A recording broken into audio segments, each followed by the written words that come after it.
Assalamualaikum students.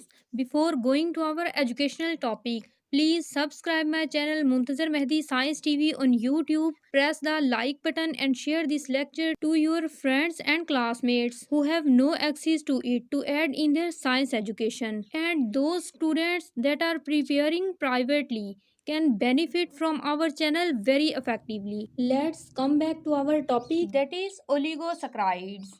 Second group of carbohydrates, as carbohydrates are classified into three groups: monosaccharides, oligosaccharides, and polysaccharides. About monosaccharides, students, I have explained in my previous video lecture, and this video is for oligosaccharides, second category of carbohydrates. So, what are oligosaccharides? Dear students, oligosaccharides are those carbohydrates, sugars, in which 2 to 10 monosaccharides are linked together, joined together with each other.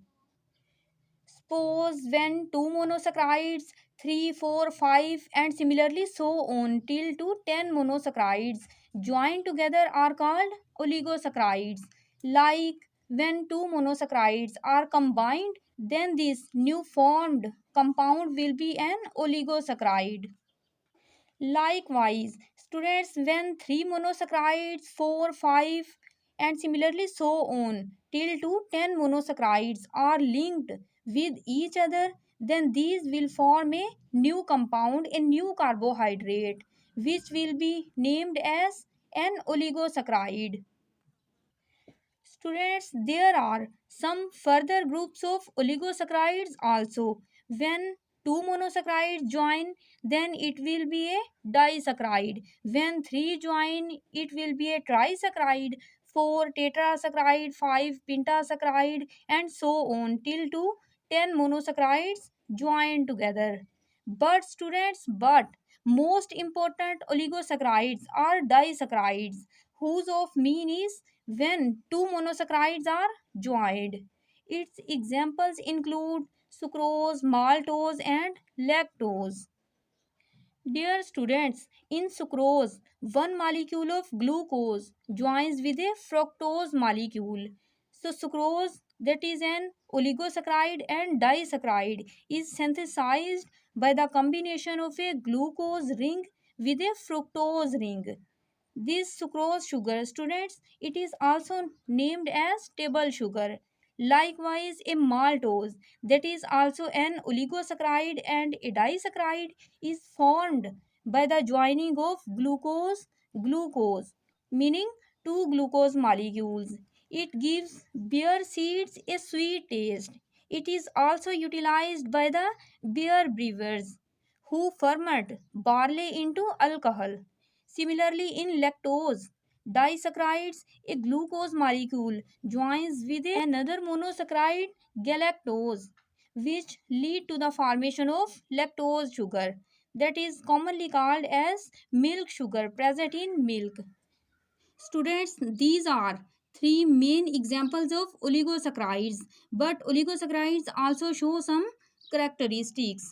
Like oligosaccharides are less sweet in taste, these are less soluble in water like solvent, and third characteristic is that oligosaccharides yield 2 to 10 monosaccharides on hydrolysis.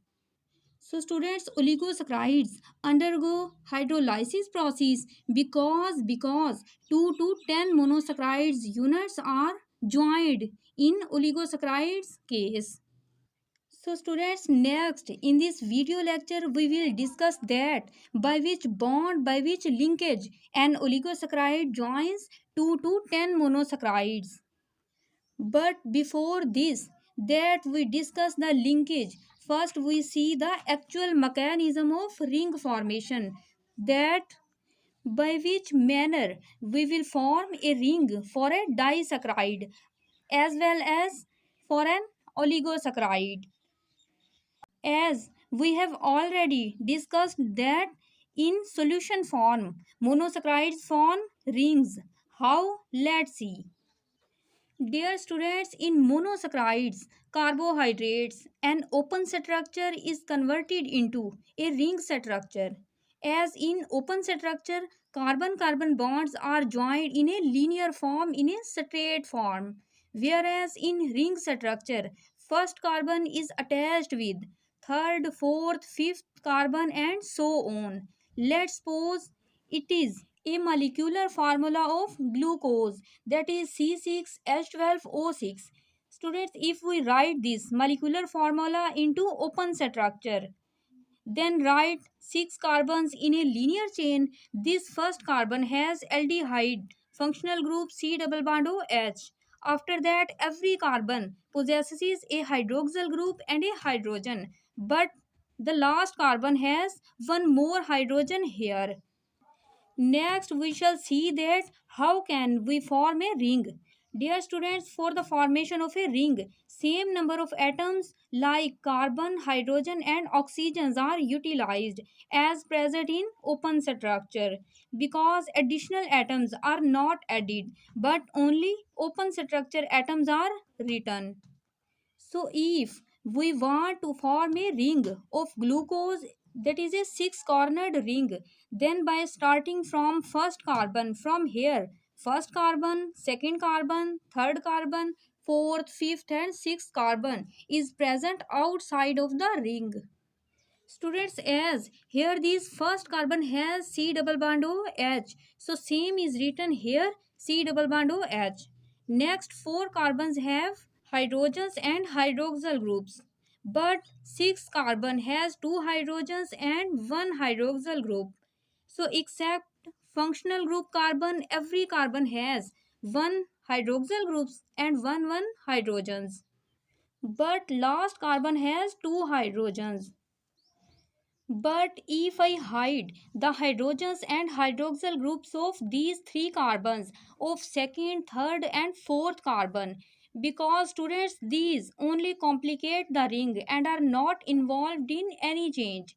So keep your attention to this C double bond OH, because now we shall see that how is a ring formed. Because during the ring formation, carbon number 1 forms a bond with carbon number 5 in the presence of oxygen. How? Let's see. Students, firstly, as we know that oxygen is most electronegative atom, which has ability to attract the electrons to itself. So these two bonds which attach the carbon with oxygen, out of these two bonds, one is sigma and the other is pi bond. As pi bond electrons are very loose as compared to the sigma electrons, which are strong electrons. So students, when due to the looseness of pi electrons, oxygen attracts its electrons and takes it, then pi bond is disappeared by donating its electrons to the oxygen, which then attains a negative charge. This negative charge represents that oxygen possesses more electrons now. Students, watch with a more attention to this whiteboard, because now the real story will be started. That pi bond that was previously present here had also attached to the carbon. So due to the movement of pi electrons towards oxygen, it attains negative charge. But when pi electrons are removed from carbon, then this carbon will get a positive charge.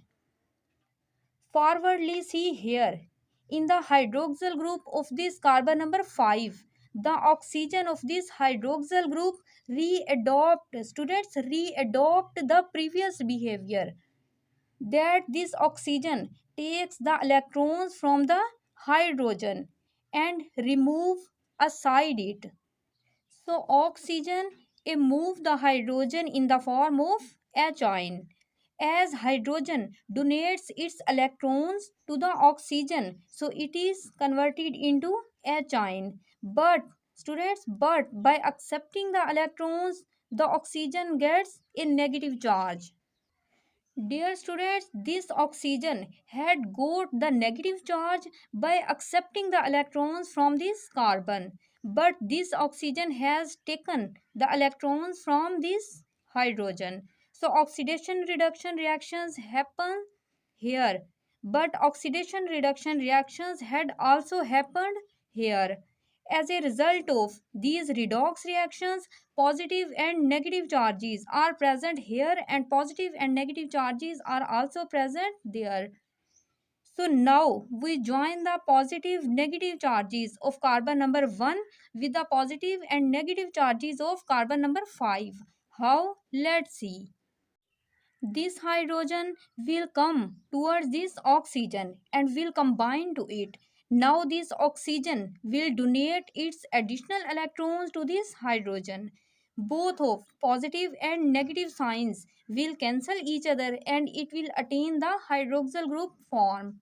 So now students, this carbon has a hydroxyl group and a hydrogen. Students, now consider upon this carbon and its associated ion, oxide ion. As this oxide ion has negative charge and this carbon has a positive charge. So both of these charges will lead to the formation of this bond. That will now be a bond in between the first carbon and the fifth carbon. Dear students, here we can also note a point that in between carbon number 1 and carbon number 5 oxygen is present. Both of these positive and negative signs cancel each other and finally we obtain a 6 carbon ring. Dear students, during the formation of this ring, extra atoms are not brought from outside, nor inner atoms are removed. Just hydrogen from hydroxyl group of carbon number 5 shifts its position and is transferred to this most electronegative oxygen atom of aldehydic group. As you have watched whole of this process, the oxygen of this aldehyde group of carbon number 1 is changed into hydroxyl group, but hydroxyl group of carbon number 5 is converted into this oxygen, which now has these two bonds. So now we can say that without any outer atom interruption, the open structure has been changed into ring structure and carbon number 1 has attached to the carbon number 5 via oxygen. Students, as in appearance, this ring looks like a five-cornered ring. But if we write oxygen here and enlarge this bond and shorten this bond, then we will attain a six-cornered ring, pyranose ring, which has oxygen at the sixth corner, but remaining five corners have five carbons. Sixth carbon is present just outside the ring.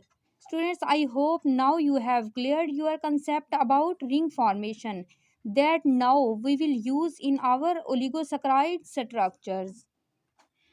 Dear students, another thing, glucose is present in pyrene ring form, but fructose that has the same molecular formula equal to the glucose C6H12O6. But students, fructose is not present in the six-cornered ring form. It is present in five-cornered ring form, furan ring, in which oxygen is present at the uppermost position but first carbon and sixth carbons are present just outside of the furan ring. Second carbon, third, fourth, fifth carbons are present at the remaining four corners. So by assigning two hydrogens and a hydroxyl group to first carbon and two hydrogens and a hydroxyl group to sixth carbon, the remaining carbons, second, third, fourth, and fifth, have only single hydrogens and one hydroxyl groups. So by comparing the ring structure of glucose, that is the pyrene six cornered ring, to the ring structure of fructose, that is the furan five cornered ring, both glucose and fructose have different ring structures. Glucose has six cornered pyrene ring and fructose has five cornered furan ring that will help us in later studies. Let's come back to our oligosaccharides topic. Students, as we have already discussed that in a sucrose, one glucose molecule and one fructose molecule join and link together. How? Let's see. Dear students, sucrose is our table sugar that we often use in tea and any other sweet dish. So, sucrose is a disaccharide as it is formed by the joining of two monosaccharides. First one is glucose and second is fructose. So, it is also an oligosaccharide. So, students, watch here that both glucose and fructose have different ring structures, both have same molecular formulas as I have already conversed to you for this time that in the fructose ring, 5 corners but 6 carbons are there.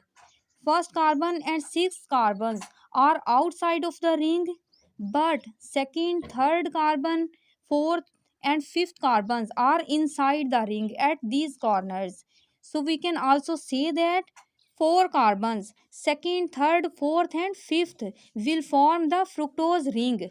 First and sixth carbon have two hydrogens and one hydroxyl groups, but all other inner carbons have one hydrogens and one hydroxyl groups. But students, to make our disaccharide simplify, we write only simple ring form like this. It is our simple pyrene ring for glucose and it is furane ring for fructose. As carbon number 1 of glucose and carbon number 2 of fructose are involved in bond formation, so we write hydrogen hydroxyl for both of these carbons. Dear students, always keep this important point in your minds that the linkage, the bond is formed in between both of these hydroxyl groups, not in between these hydrogens. These remain in free form, free state. So consider both of these hydroxyl groups. Now consider at both of these hydroxyl groups that if we remove hydroxyl group from fructose and only this single hydrogen from glucose hydroxyl group, then it will form a water molecule, H2O molecule. This H2O molecule is removed out and here is remained only this oxygen as hydrogen is removed in the form of H ion. So oxygen that is left has negative charge. Why? Students, because hydrogen has donated its electron to the oxygen. As a result of this donation, electron donor atom has positive charge but electron acceptor atom has negative charge. As this carbon has its full four bonds, so its only oxygen has negative charge due to the removal of hydrogen, but this carbon also lost its full hydroxyl group, so it has positive charge on it.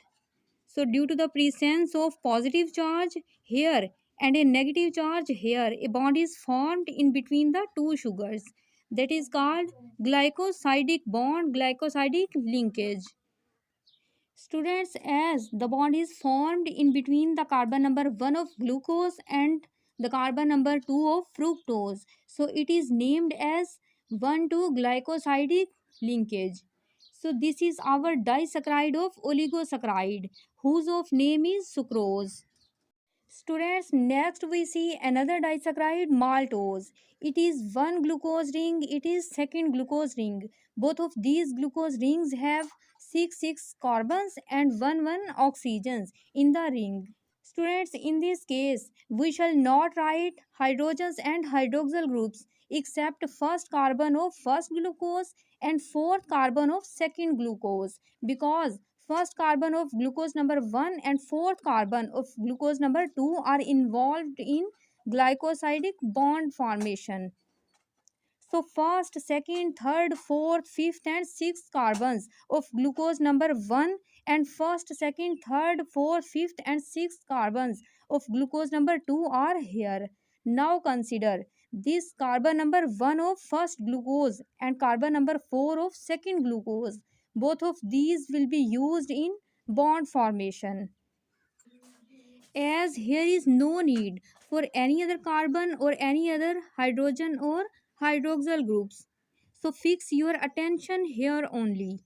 Dear students, this hydroxyl group of second glucose is taken out from its fourth carbon with negative charge. As a result of this removal, this bond is also disappeared and here left three bonds only, 1, 2, 3. Students, as fourth bond of carbon is removed out from here, so carbon gets positive charge. Why? Because the electrons of carbon have been removed out. But students, in the case of carbon number 1 of first glucose, which has hydroxyl group, only this hydrogen is removed from this hydroxyl group in the form of H ion. So due to its removal, oxygen gets negative charge. Why? Because oxygen takes electron from hydrogen and pushes it outside. Now this carbon has its wholly four bonds, so this carbon will not be affected. Dear students, listen with a quiet attention that this carbon has got positive charge. Why? Because its whole hydroxyl group has been removed out and its fourth bond has disappeared. So it has received positive charge. But in the case of this carbon, only hydrogen is removed in the form of H ion, but still oxygen remains here at its this position. So four bonds of this carbon will not be affected. That's why this carbon does not receive any charge, but only due to the removal of hydrogen from hydroxyl group. Here this oxygen receives only negative charge.